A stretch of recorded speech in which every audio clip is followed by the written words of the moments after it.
throwing rockets. These are missiles, yeah. These are fucking missiles. Camp 100%.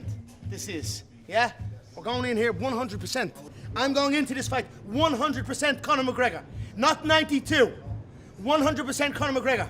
So it has to be really meticulous. We were right there with the last one. As a unit, we do it, right? Conor McGregor was saying he wanted on the White House. Now, for Conor McGregor to be on the White House, Conor McGregor wants $100 million and he wants 100 golden visas. So Conor's essentially saying, you need me on the White House and you're going to pay to get me on the White House. To do something that 745 people would do for free. He's essentially asking for $200 million. Conor on that stuff, man. The UFC will visit the White House, a location it has never gone to before. Conor McGregor has already established himself as the focal point of a historic fight card that is developing on the world's most powerful grounds. This camp's some hell of a camp, boys. You get one hell of a camp. And I get seriously fucking way better this camp. Camp 100%. This is, yeah? We're going in here 100%. I'm going into this fight 100% Conor McGregor. Not 92. 100% Conor McGregor. So it has to be really meticulous. We were right there with the last one. As a unit, we do it. Let's go, let's go.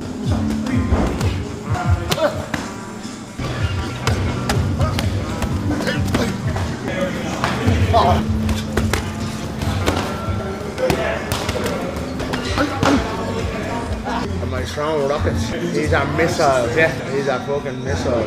Key cameras, wallop. He talks about training with purpose, making a comeback, and presenting this as a statement rather than merely a fight. With the way he is training for it, does it mean that some of his demands were met? And the potential opponent is still in the talks, so let's break down how this fight shapes up. Conor, Hamza, this is Conor. Brother, Conor is too old, bro. He's finished. Salam alaikum. Online rumors about a potential fight between Conor McGregor and Jorge Masvidal are spreading, but Dana White isn't buying into the hype. Dana made it clear that he is not at all familiar with MMA rumors, and that he does not take online rumors seriously, despite social media's promotion of the idea as the next big twist for the White House card. The UFC president's response implies that not everything that is popular is genuinely happening as fans discuss replacements and ideal situations. I'm sure you've heard the new talk is that Conor McGregor, Jorge Masvidal could be a potential. No, What's your thoughts? Oh, you haven't heard this? No. This is the biggest thing on social media now. Everyone's talking, yeah, that Chandler's out and Masvidal's in, and it's Conor and Masvidal. You know what's funny? So in my algorithm on Instagram, I have nothing MMA. Right? Literally nothing MMA pops up. Oh, mine's in my politics. algorithm. That's my. Yeah, mine's definitely. There's some politics, but yeah, I don't listen to any of the goofy. No. That goes no. Is that considered goofy? That's goofy shit. Yeah, the MMA world. I don't listen to any of that. So literally none of that is on my. However, the UFC has worked closely with the White House for months to plan every aspect of the production, according to Dana, who called the White House card a truly unique occasion. According to him, the team has created incredibly accurate visual representations of the entire property, taking into consideration everything from how the grounds are laid out to how the light and dark will impact the seating and ambiance. For Dana, the level of preparation makes it obvious that this is a once-in-a-lifetime chance to create something that will never be repeated, rather than just another event. So yesterday, my team, they put together, we come up with a whole plan for production, how it's going to work. My head of production, Craig Borsari, has been working with the White House, for a couple months now. And they build this video rendering of like every tree that's on the property and all this stuff. It's exactly the way it is. We can literally the sun, how the sun will hit the seats at certain times, what it'll look like when it's dark. Crazy. This is going to be so badass. Yeah. It is. And it's a one of one in our lifetime to be able to do something. But the argument starts here, and Michael Bisping highlighted Jorge's long career and noted that his public support for Donald Trump keeps him firmly in the spotlight. He pointed out that Masvidal has been visible at rallies and around the Trump circle, making him a natural fit for an event tied to the White House. From Bisping's point of view, a McGregor versus Masvidal matchup would be an explosive and headline-worthy fight. And as I said, when you look at Jorge Masvidal and the career that he's had, And then you remember, Jorge Masvidal has been a massive supporter of Donald Trump. I think he's spoken publicly at rallies for Donald Trump as well. So he's certainly in the good graces of the Trump family, right? And they're the kind of people that they're going to want at the White House. Conor McGregor versus Jorge Masvidal. That'll be a sensational matchup. Michael Chandler, of course, losing to Paddy Pimblett the way that he did. And then, of course, when you look at the majority of fights that he's lost, okay, it doesn't really put him in too good of a standing. Okay? Moreover, Bisping said if McGregor locks in at the gym, it's not unthinkable that he could get close to the form that made him a UFC phenomenon. He reminded everyone of the rise, the Eddie Alvarez title win, the one-punch knockout of Jose Aldo combined with swagger, sharp one-liners, and confidence that turned him into the biggest star the sport has ever seen. Years away, a broken leg, and time off haven't erased that talent. With focus and discipline, a version of that peak could still be back. If you abandon all the yes men, if you get rid of all the distractions and you get in the gym, it's not unthinkable to think that Conor McGregor could get just somewhere near the form that he had when he made his rise through the UFC. Remember 2016, that performance against Eddie Alvarez, the one-punch knockout over Jose Aldo, right? The rise through the UFC. It was like nothing the sport had ever seen before. And then, of course, combined with the brashness and the trash talk and all the rest of it, and the swagger and the confidence that he had, and the humor and the one-liners, you put it all together, the man became the biggest star that the sport's ever seen.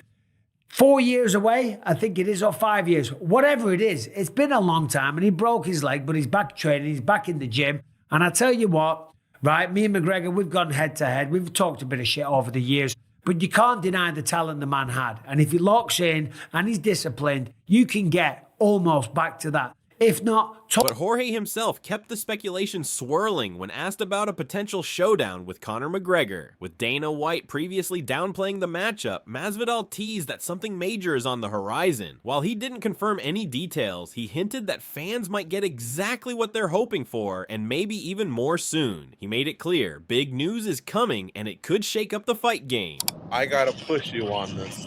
Is it as big as they come? Because we've seen on the internet, you versus McGregor. Dana White stated that he's no longer interested in McGregor versus Chandler. So then all of a sudden this report comes out, and I'm wondering, does it have legs? Does it have traction? Is it a possibility? You never know, right? Shit, give them what they want, not what they expect. I could say some big news. You know, I have some fight news coming soon, and it's very big news. And I can't deny or confirm what you just said, you know? Yeah. You just gotta let the chips fall where they may, but definitely some big news headed towards MMA. He went all in, brushing off McGregor's power and calling himself a level above, someone who sees everything coming before it lands. He framed the matchup as a pure striking showcase, insisting McGregor's signature shots wouldn't hold up against a sharper, more seasoned stand-up fighter. Masvidal also downplayed the uncertainty around McGregor's stalled plans, pointing to the UFC's data-driven approach to choosing fights and making it clear that in his view, the loudest and most dangerous option has always been him. He don't like that fight. She'll talk about everybody else but me because he knows I'll snipe his ass quick. That little lucky left shit he does ain't gonna work with me, a premium striker, brother. I'm gonna see that shit a mile away and slap him in the face. You know, so I don't think Chris Brandon ever would have been good. I'm gonna beat the fucking dog shit out of him, straight up stand-up style. Are you surprised? None of that grappling. I'm just gonna get in your face, knee your ribs, elbow your fucking face. It's gonna be a fight, man. Are you surprised, Jorge, that he's moving on, Dana White is, from the Chandler fight? Because it's been like 2.5 years in the making. They were supposed to fight 2 summers ago. Like, are you surprised that he was that dismissive of it in that interview? I mean, Chandler's a big name in the sport. He's a huge name and stuff. So I don't know. I don't know how close it was to begin with to being on the White House card. If that was all speculation from the start, or at one point the UFC did want that fight. I don't know all these things, you know. It's just, I know that they have a very in-depth team, that they have a guy that counts comments when somebody gets a picture. They have another guy that's looking at just the algorithm. They're having an in-depth team of who's going to make the biggest noise possible. And I'm sure they're running through that team and they're going to decide, you know. If you ask me, obviously it should be me. fucking On the other hand, Chael Sonnen dropped some inside info on the rumored White House fight, revealing that the original plan had McGregor facing Justin Gaethje. He emphasized that this isn't speculation. McGregor has no interest in dropping to 155 pounds, citing multiple reasons beyond just the weight. According to Sonnen, the former champ isn't willing to compromise for the division, making it clear that any fight at 155 is off the table. This is not speculation. I'm going to share inside information with you, but the plan, right? Everything's a little loose, but the plan, the operating plan was that Conor McGregor at the White House would fight Justin Gaethje. So it was also a belief. One thing Conor does not want to do, and again, this is not speculation. I'm protecting my source, but telling you, giving you some real information here, accurate. One thing Conor does not want to do is go down to 155 pounds. And he doesn't want to do it for a number of reasons, and none of which bigger than just going, why? What for? Like, that's not what this is about. It doesn't matter what this weight class is. Okay. And I'm very confident in telling you that Conor will not go down. Sonnen made it clear that as of now, a McGregor-Gaethje fight is still on the table, but he questioned whether Conor should even be walking into a title bout at 155. According to Sonnen, McGregor has no intention of dropping to that weight, yet the promotion is still pushing the idea. He stressed that fans were promised a specific matchup and have been patient, and when all options are fully considered, the scales could tip back toward the fight the audience has been waiting for. As of right here, right now, Gaethje McGregor is still on the table. And I think that should be pulled. I do not believe that Conor should walk into a title fight, but moreover, I will tell you, and Conor will too, he's not going to 155. Now, the promotion does not yet have that through their head. They are still pushing for Conor and 155. This is all extremely accurate information. So, I think there's a lot of options for McGregor. I really think that if it's not him versus Chandler, it should be. We really should look at that. We fans were promised a certain fight. We fans have been pretty damn patient.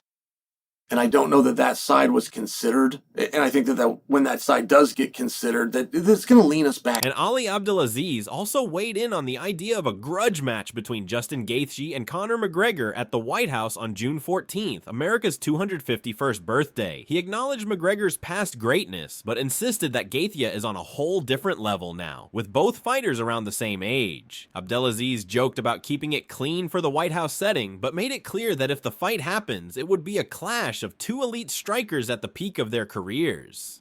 The interim belt, grudge match, June 14, America's 250th birthday, Justin Gaethje versus Conor McGregor.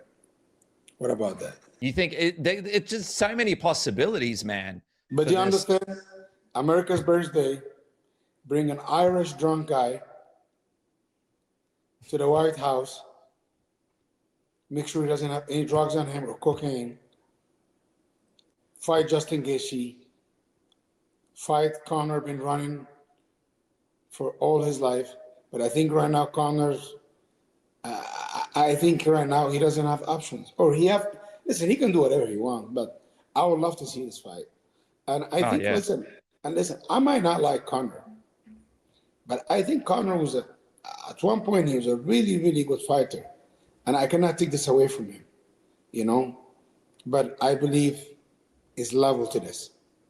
And I believe now Justin Gaethje is on a different level.